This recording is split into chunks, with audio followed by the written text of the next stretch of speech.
When I was a kid growing up in Philly, we hated the Redskins. It was not because of the name. It was because they had no black players. In those days, we called them Negroes. We figured, why root for somebody who obviously hated you? By that measure, we also had no love for the Phillies, but we adored the Warriors. That was a Philadelphia NBA team with Wilt and Guy Rodgers way before they became the 76ers.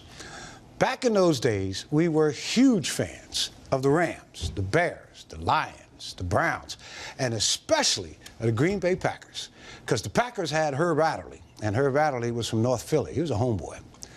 On arrival here in D.C. in 1969, I still hated the Redskins. But by then, it was more the name than the team. Bobby Mitchell and Charlie Taylor changed that for me, as did Sonny, and of course, all too briefly, Vince Lombardi.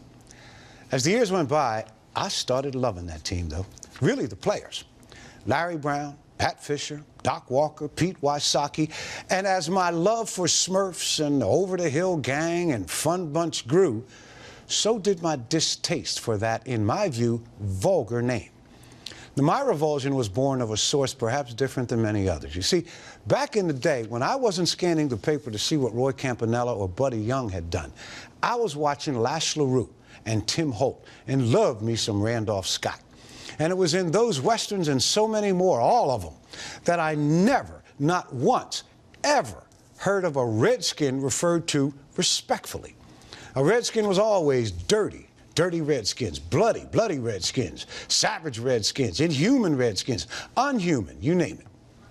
Back in the day, you really wanted to insult a black man, an Italian, a Jew, an Irishman, and probably start a fight, you threw out certain words. You know what they are. They were and they are pejoratives of the first order, the worst order, specifically intended to injure.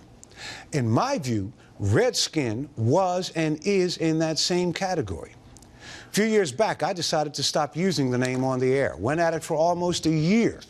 George Michael bet me nobody would even notice. I had to pay up. We got not a single question or complaint. People just assumed I must have used the word. It is that much a part of the D.C. culture. That notwithstanding, the name sucks.